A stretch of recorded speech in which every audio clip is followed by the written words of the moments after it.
Buen día, ingeniero, sí se escucha. Gracias, buenos días.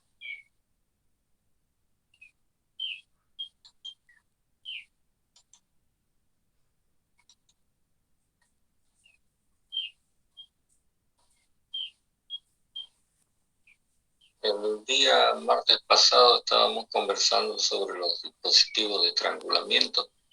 Y, si mal no recuerdo, hablamos de uno de ellos, que simbólicamente lo hemos identificado con un dibujito así, ¿cierto?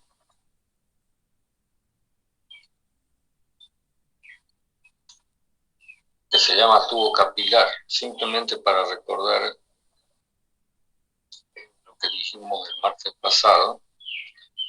Este dispositivo de estrangulamiento es el más simple que se conoce, porque sencillamente se trata de un pedazo de tubo cuya característica es que el diámetro de este tubo es bien pequeñito, es un tubo estrecho, más o menos del orden de 1 milímetro, y cuya longitud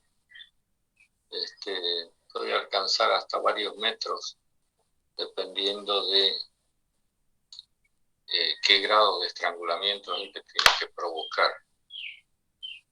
Por supuesto, mientras mayor sea el estrangulamiento que se requiera, pues menor diámetro y mayor longitud se combinarán para poder provocar este efecto.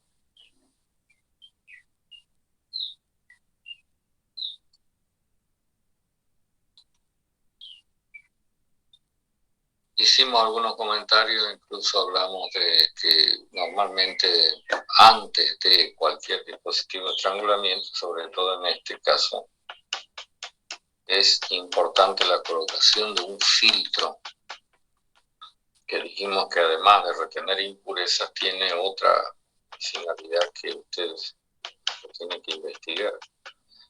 Es decir, es bueno que miren de qué están hechos los filtros y para qué sirven, digamos, en toda su extensión de efectos. O no sé si hay alguna pregunta que quieran hacer en torno a esto. Yo les recomiendo que ustedes tomen el Stoker y hagan una buena lectura de estas cosas que estamos comentando. Van a tener unas explicaciones más claras, más completas. Pero lo que estamos haciendo es simplemente, digamos, orientar en las partes más sobresalientes de cada tipo de componente. Otro dispositivo de estrangulamiento es este que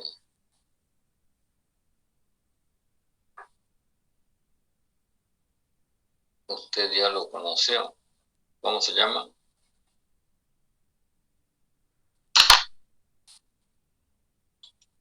Alguien que me diga el nombre de este tipo de válvula. ¿Cuándo fue que apareció este tipo de válvula por primera vez?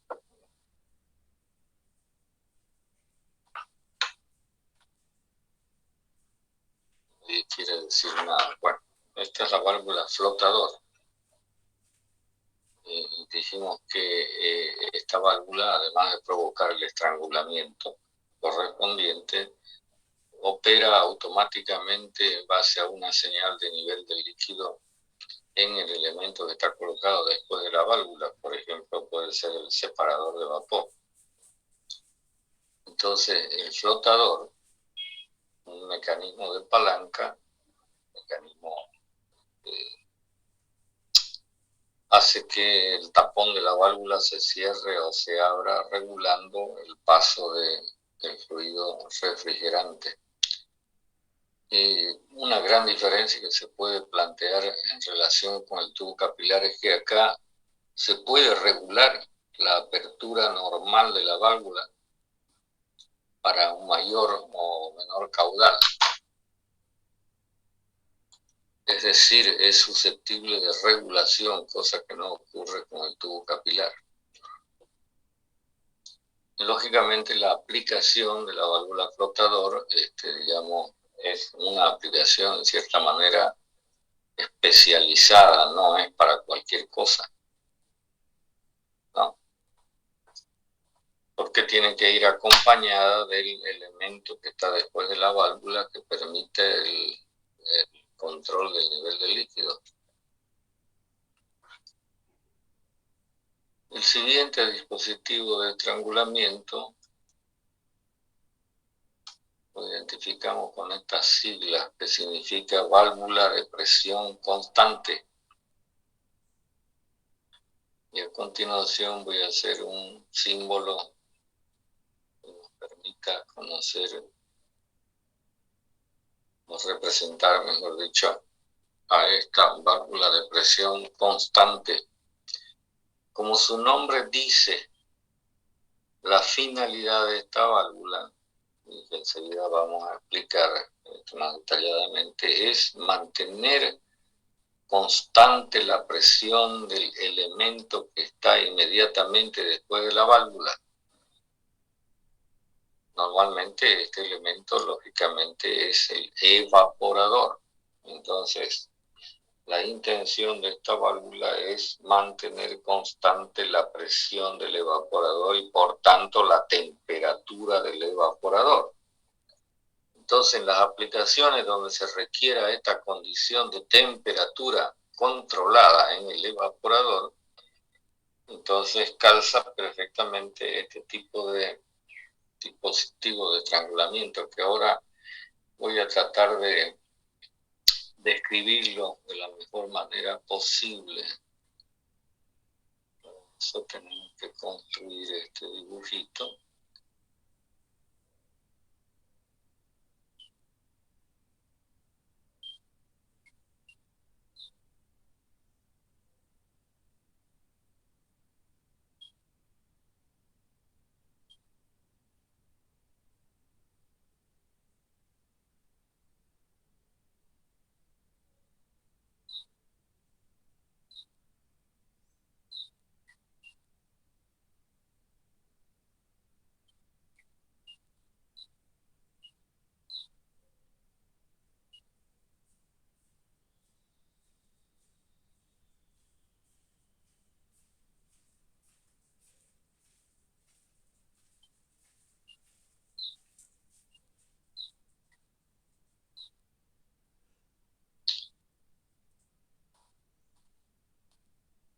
Ya, voy a tratar de describir lo que usted está observando en el dibujo.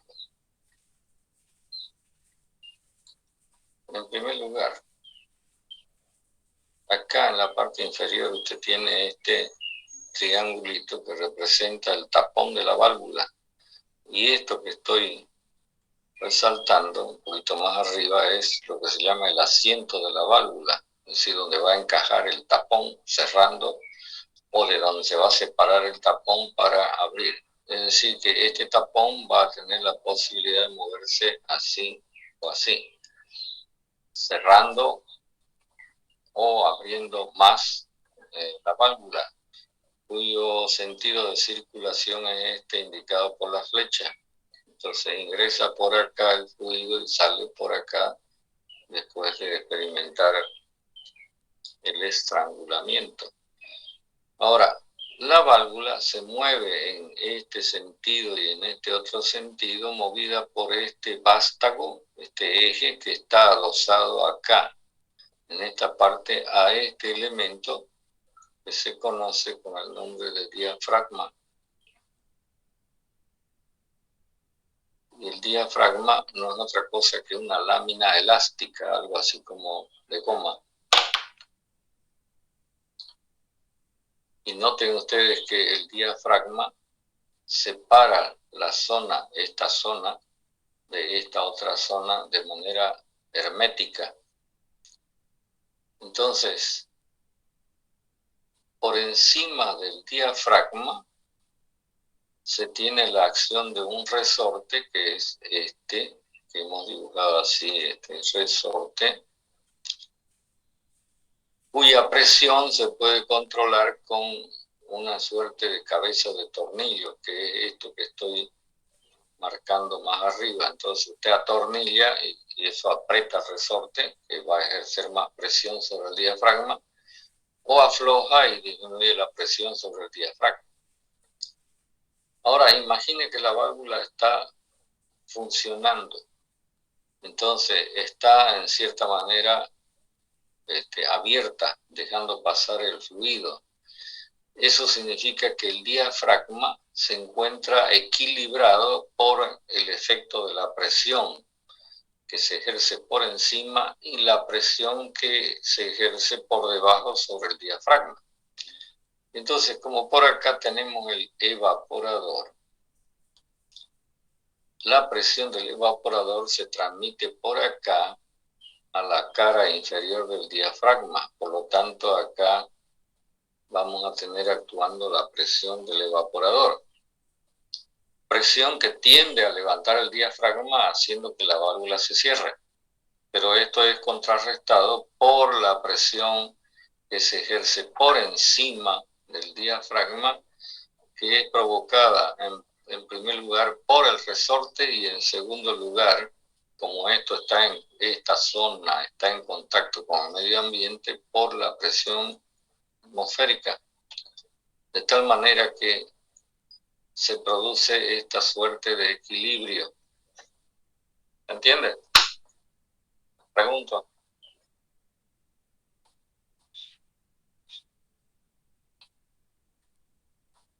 Quisiera que alguien me responda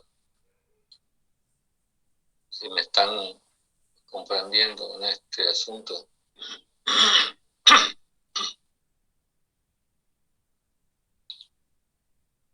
Bueno, supongo que sí.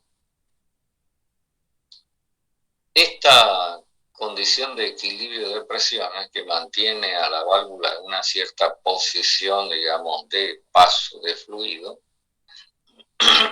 de estrangulamiento de dicho fluido, refleja varias cosas. Por ejemplo, que la presión del evaporador, de acuerdo con esta ecuación, en primer lugar es mayor que la presión atmosférica. Es decir, que acá en el evaporador, esto que va a estar inmediatamente después de la válvula, se va a tener una presión de evaporación superior a la presión atmosférica. Y correspondiendo a esa presión del evaporador, usted sabe que se tiene una cierta temperatura de evaporación, que es la que finalmente se quiere mantener constante o controlada, podríamos decir de mejor manera, porque la válvula tiene, digamos, que está reaccionando frente a los posibles cambios que pudieran haber en el evaporador. Pero al fin de cuentas su finalidad, su último fin es este. Entonces, estamos hablando de casos en donde en el sistema de refrigeración la presión de evaporación tiene que ser superior a la presión atmosférica. Si no fuera así, ¿qué ocurre con la válvula? ¿Cómo estaría?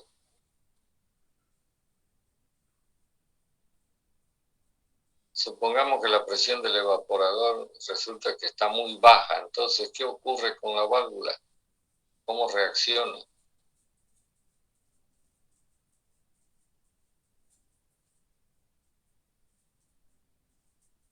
Pues inmediatamente podemos analizar pensando de la siguiente manera. ¿Qué ocurre si la presión del evaporador se baja? Entonces la presión por debajo del diafragma se está haciendo más pequeña y la presión por encima, en cierta manera, va a vencer a esta presión de evaporación, y entonces el diafragma, que digamos estuviera horizontal, se va a deformar de esta manera, lo cual provoca que el vástago que mueve al tapón de la válvula se corra hacia abajo, así, y entonces la válvula se abre más, dejando que entre más refrigerante al evaporador para que se produzca más evaporación y esta presión vuelva a recuperarse. ¿Lo ven? Y viceversa, si por algún motivo la presión de la evaporación se levanta muy bruscamente, entonces hace que el vástago se mueva hacia arriba, esto que hemos marcado por acá, cerrando la válvula para que en el evaporador disminuya la presión que ejerce el refrigerante. Es decir, se produce menos evaporación, entonces disminuye la presión y la válvula recupera nuevamente su condición de equilibrio.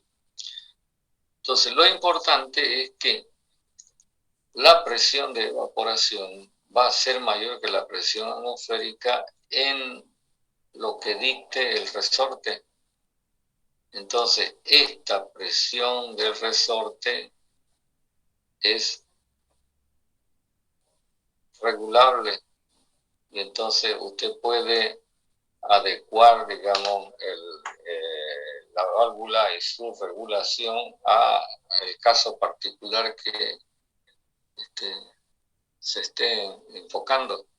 Es decir, en la instalación existe la posibilidad entonces de que se pueda, digamos, hacer una regulación en este tipo de dispositivo de estrangulamiento. ¿Preguntas?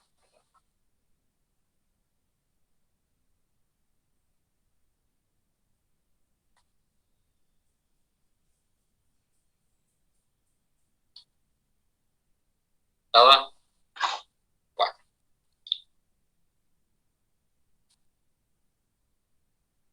Si yo los estuviera mirando, podría apreciar sus reacciones. Y entonces darme cuenta si me están siguiendo o no me están siguiendo. Pero acá, totalmente difícil es como caminar a ciegas esto. Bueno, tengo que asumir que me están entendiendo.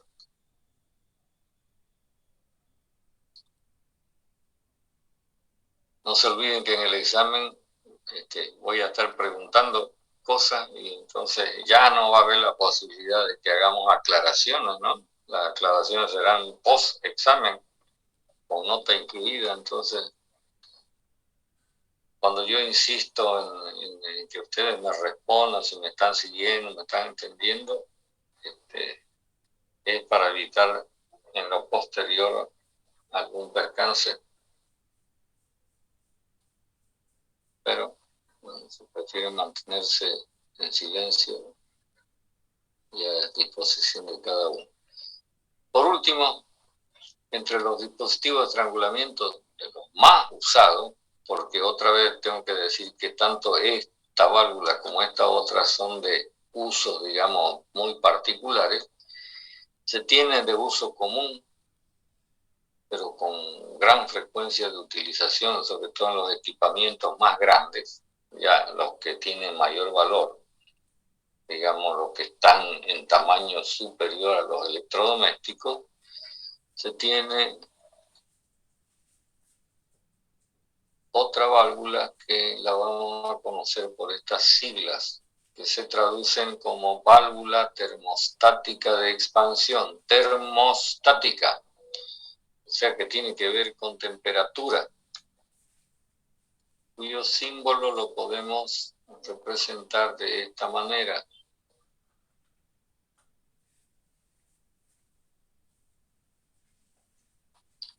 Observen que tiene mucho de parecido con la válvula anterior, que tenemos dibujada acá, pero tiene un componente adicional que está, digamos, conectado con la cabeza de la válvula, esto que llamamos la cabeza de comando de la válvula, que también va a tener diafragma, que también va a tener resorte, pero la disposición es diferente por el agregado de este otro componente, que está conectado con la cabeza, este elemento, que se conoce como bulbo palpador. Bulbo palpador. Enseguida voy a explicar qué es lo que tenemos de distinto y de parecido con la válvula de presión constante.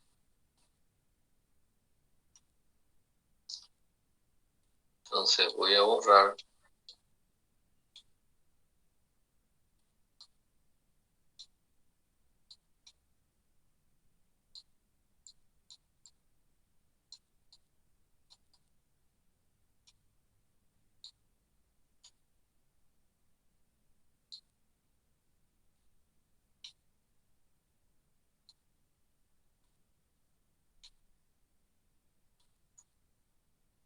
Entonces, acá en la cabeza de comando de la válvula se tiene parecido al caso, de manera similar al caso anterior, el correspondiente diafragma. Pero esta vez el resorte, en lugar de estar colocado por encima del diafragma, actuar por encima del diafragma, actúa por debajo, es decir, apoyando a la presión que ejerce el evaporador. Entonces tendríamos por la parte inferior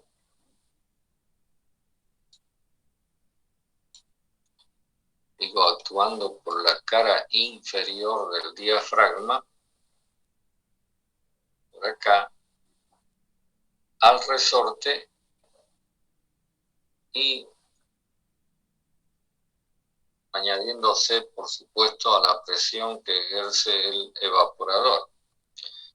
Por la parte superior, contrarrestando esta presión, se tiene este elemento que está conectado mediante un tubito con lo que hemos denominado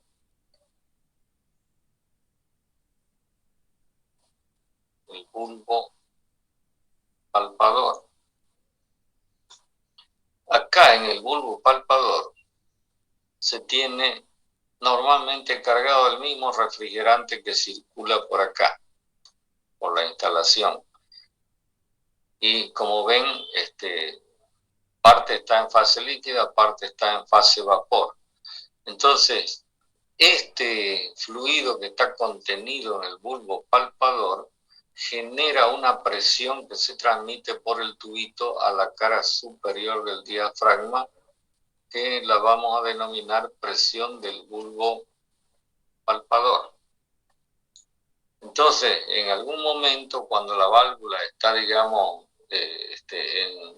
en trabajo normal, abierta, por supuesto, entonces significa que el diafragma está quieto porque se ha establecido una suerte de equilibrio de presiones entre esta suma, presión del resorte más presión del evaporador, y la presión que se ejerce por la cara superior del diafragma, que es originada por el bulbo palpador. Ahora, esta presión es originada por lo que ocurre en el evaporador, pero en la parte de salida del evaporador. Entonces ahora voy a mostrar una disposición panorámica de cómo está instalada la válvula en un sistema de refrigeración. Si esta es la válvula que tiene el bulbo palpador y este es el evaporador, el bulbo palpador se instala, como su nombre dice, palpando la tubería de salida del evaporador. ¿Se entiende lo que digo?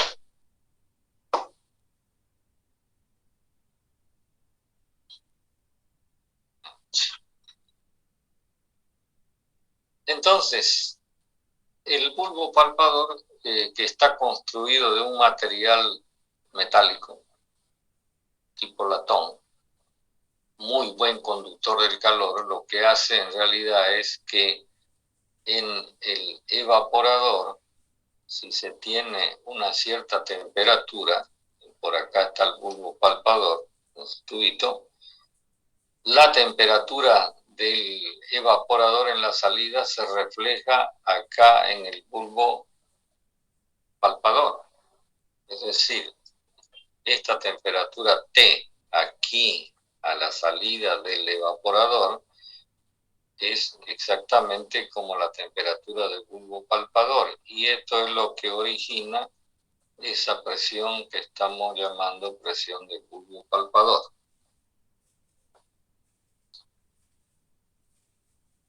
Si por acá,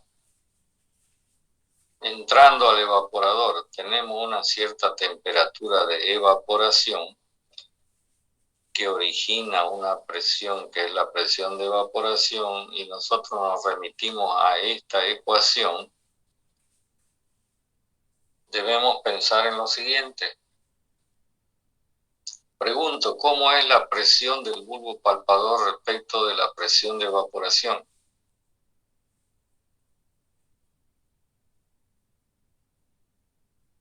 De acuerdo con la ecuación. ¿Cómo es el valor de la presión del bulbo palpador, repito, respecto de la presión de evaporación?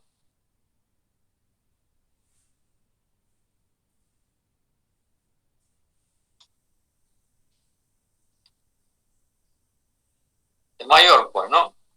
¿En cuánto es mayor? En lo que diga el resorte, porque el resorte también va a ser regulable. Se puede aumentar la presión del resorte, se la puede disminuir, lo que hace que esta diferencia entre esta presión y esta presión sea grande o sea chique. ¿Qué quiere decir que la presión, lo voy a volver a anotar acá, del bulbo palpador sea mayor que la presión de evaporación? Que la temperatura del bulbo palpador tiene que ser mayor que la temperatura de evaporación. Y la temperatura del bulbo palpador es como la temperatura T que hay a la salida del evaporador.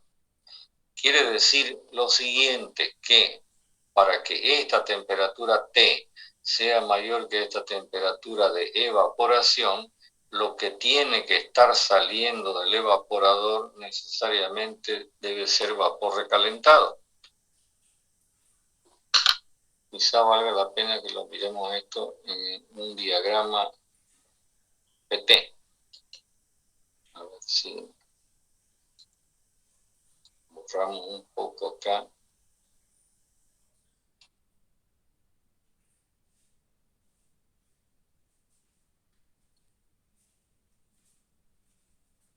Es importante lo que estoy diciendo porque es la base de funcionamiento de la válvula de termostática de expansión.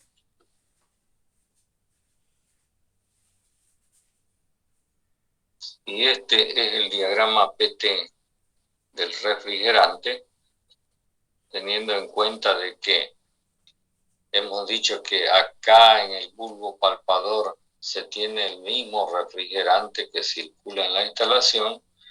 Entonces tendremos una curva de equilibrio líquido-vapor para el refrigerante, digamos así. Y entonces, si esta es la temperatura de evaporación, esta será la presión que corresponde a esa condición de temperatura. Y si T es mayor que la temperatura de evaporación, que en realidad es la temperatura del bulbo palpador, entonces vamos a tener una presión de bulbo palpador mayor que la presión de evaporación, que es lo que anotamos por acá. Y debe mantenerse esta condición para que la válvula esté abierta. Si no se mantiene esta condición y la presión del bulbo palpador disminuye, entonces el diafragma se va a deformar hacia arriba, haciendo que la válvula se cierre. Entonces, para que la válvula se mantenga abierta, tiene que darse esta condición que la estoy resaltando. Ahora, esta diferencia es provocada por el resorte. Entonces, esa diferencia la podemos controlar modificándola para más o para menos, pero eso enseguida va a provocar que esta diferencia de temperaturas, que es lo que vamos a llamar recalentamiento, aumente o disminuya. Ahora, ¿qué influencia va a tener esto sobre el evaporador? Fíjense, miren a la derecha en la pizarra. Por acá, después de la válvula, usted tiene una mezcla de líquido y vapor, que a medida que va avanzando dentro del tubo, va disminuyendo en cantidad de líquido y convirtiéndose en vapor. Y entonces en algún momento acá, digamos, todo se convirtió en vapor saturado seco. Y a partir de ahí, en este último tramo del evaporador, este vapor saturado seco se convierte, porque sigue absorbiendo calor, en vapor recalentado, lo que significa que una parte del evaporador se utiliza para hacer simplemente el recalentamiento. O sea que del tamaño que tiene el evaporador solo se aprovecha una parte. Y esa parte aprovechada o aprovechable va a ser mayor o menor en la medida en que se modifique el recalentamiento. Si el recalentamiento es mayor, significa que más porción del evaporador se destina al recalentamiento y entonces estamos en cierta manera desperdiciando el evaporador. Por eso es que esta válvula debe operar con un recalentamiento preestablecido y que va a ser controlado cuando se ajuste el resorte. ¿Entienden?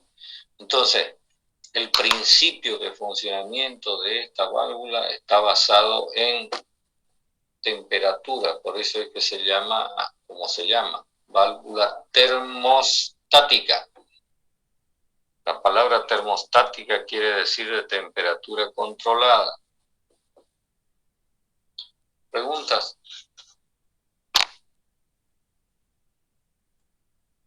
De todas maneras, todo esto que estamos comentando usted lo puede repasar en el Stoker.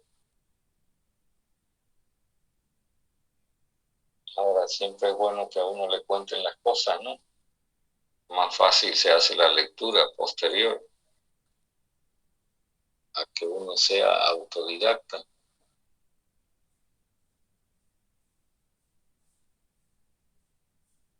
Bueno, quisiera escucharlo.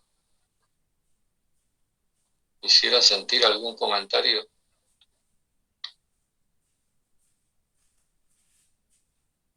¿Se entendió, ingeniero?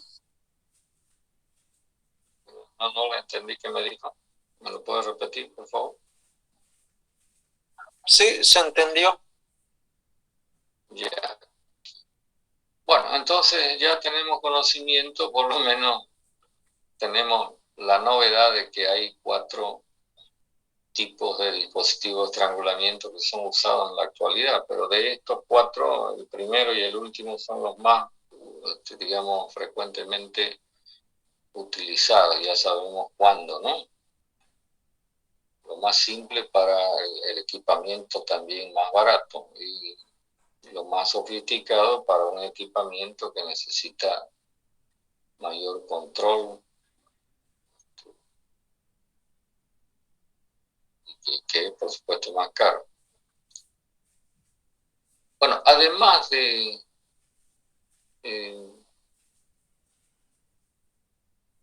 estas cosas, tengan en cuenta que antes de los dispositivos de estrangulamiento se aconseja la colocación del filtro, ¿no?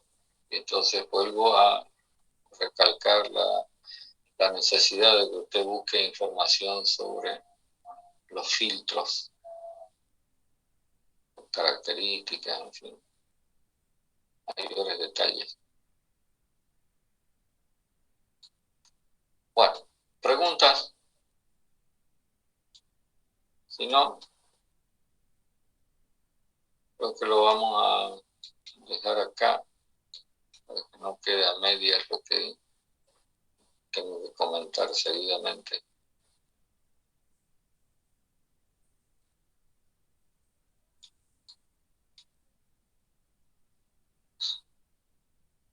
Les recuerdo que el examen que lo hemos postergado para el día jueves de la próxima semana, o sea que el martes tenemos clases normales.